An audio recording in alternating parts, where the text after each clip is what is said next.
ఈ రోజు నిజామాబాద్ జిల్లా ఆర్మూర్ మండల కేంద్రంలోని ఎంఆర్ గార్డెన్స్ లో బీసీ జేఏసీ కుల సంఘాల జేఏసీ ఆధ్వర్యంలో భారీ సదస్సు నిర్వహించి ఎంఆర్ గార్డెన్స్ నుండి ఆర్మూర్ పట్టణంలోని ప్రధాన వీధుల గుండా భారీ ర్యాలీ నిర్వహించి అంబేద్కర్ చౌరస్తాలో రాస్తారోకో నిర్వహించి అంబేద్కర్ విగ్రహానికి పూల మాలలు వేసి నివాళులర్పించి మండుటెండలో అంబేద్కర్ చౌరస్తాలో వేలాదిగా తరలివచ్చిన ప్రజలతో సమావేశం నిర్వహించడం జరిగింది.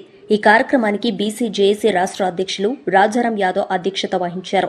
ఈ కార్యక్రమానికి ముఖ్య అతిథిగా తెలంగాణ రాష్ట్ర తాజా మాజీ మంత్రివర్యులు విరసనొల్ల శ్రీనివాస్ గౌడ్, బీసీ జేఏసీ రాష్ట్ర నాయకులు రాజారాం యాదవ్, తెలంగాణ గౌడ సంఘాల జేఏసీ రాష్ట్ర చైర్మన్, మోకుదెబ్బ జాతీయ అధ్యక్షులు అమరవేణి నర్సాగౌడ్, మోకుదెబ్బ జాతీయ సెక్రటరీ జనరల్ రాఘుల సిద్దిరాములు గౌడ్, జాతీయ ఉపాధ్యక్షులు ముత్యం నరసింహులు గౌడ్, రాష్ట్ర ఉపాధ్యక్షులు కోటగోరి రామగౌడ్, నిజామాబాద్ జిల్లా అధ్యక్షులు కోటగిరి అరుణ్ కుమార్ గౌడ్, కామారెడ్డి, సిద్దిపేట జిల్లాల అధ్యక్షులు పచ్చిమడ్ల స్వామిగౌడ్, కొండగోని రవీందర్ గౌడ్, నిజామాబాద్ జిల్లా గౌడ సంఘం అధ్యక్షులు దెగం యాదగౌడ్, తెలంగాణ కల్లుగీత కార్మికుల సంఘం జిల్లా కన్వీనర్ పి గంగాధర్ గౌడ్ గారు, సిపిఐఎంఎల్ ప్రభాకర్, భారత్ గౌడ్, రజక సంఘం, మాదిగ దండోరా, గంగపుత్ర సంఘం, యాదవ సంఘం, వివిధ కుల సంఘాల జిల్లా అధ్యక్షులు పాల్గొని సంఘీభావం తెలిపారు. విరసనొల్ల శ్రీనివాస్ గౌడ్, రాజారాం యాదవ్, అమరవేణి నర్సాగౌడ్, దెగం యాదవ్ ప్రభాకర్ మాట్లాడుతూ గ్రామాల్లో వేడిసీల పేరిట అక్రమ వసూళ్లకు పాల్పడుతూ చట్టాలను తొంగల తొక్కి బడుగు బలహీన వర్గాలపైన అక్రమ వసూళ్లకు పాల్పడుతూ మాట వినని వారిపైన చర్యలు తీసుకుని ఆంక్షలు విధిస్తూ సాంఘిక బహిష్కరణకు గురిచేస్తూ అణిచివేస్తుంటే సంవత్సరాలు గడుస్తున్నప్పటికీ జిల్లాలోని పాలకవర్గం, ప్రభుత్వం, పోలీసులు, రెవెన్యూ అధికారులు ఎలాంటి చర్యలు తీసుకోకపోవడం సిగ్గుచేటని అన్నారు. జిల్లా ప్రాధాన్యత ఢిల్లీలో కూడా ఒక ధర్నా కార్యక్రమం నిర్వహిద్దాం.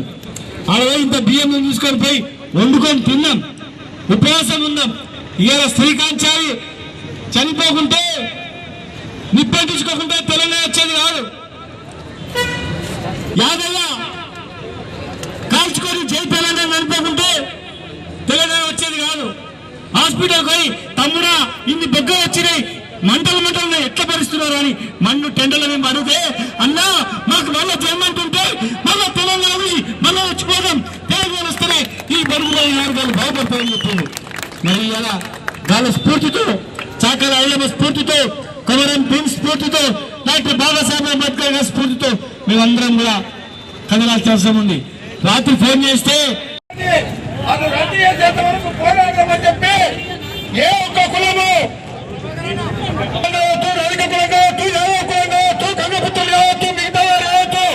ఒక్కరే పోరాడితే మరి నేను కూడా సాధించుకునేటువంటి పరిస్థితుల్లో మరి అందరూ కూర్చొని తాళాపురు సమస్య ముందు పెట్టుకొని మనమందరం ఐక్యమైతేనే రేపు వీరిసి నిర్మూలించని చెప్పి మనమందరం ఒక దగ్గరికి రావడం జరిగింది. ఈ రోజు ర్యాలీ తీయడం జరిగింది.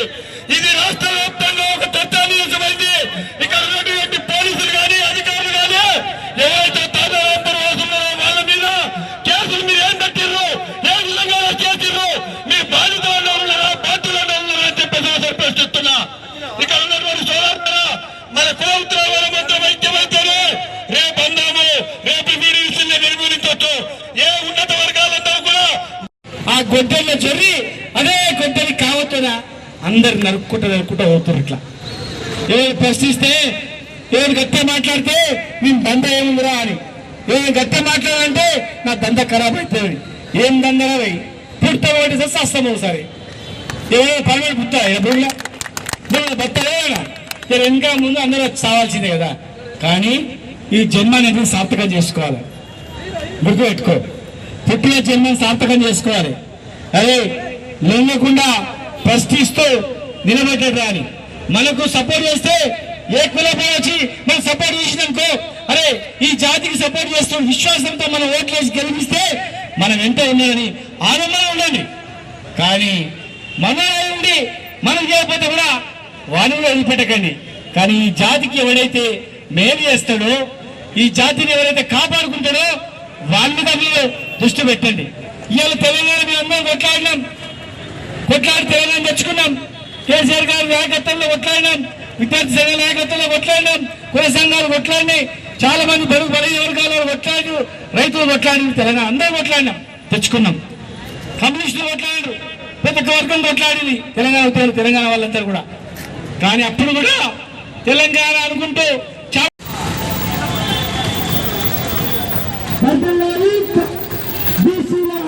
ఐక్యత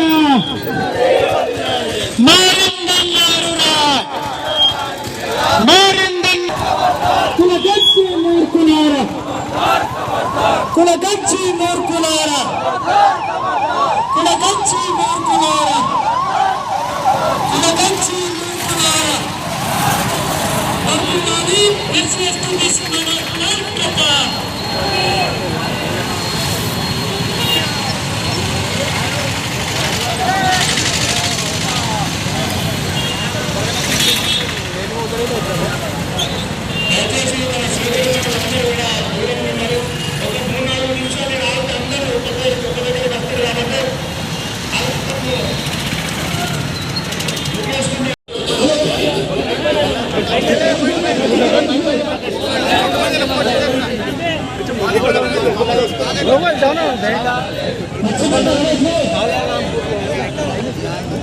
अरे पिली बात अरे कनिपिस्తా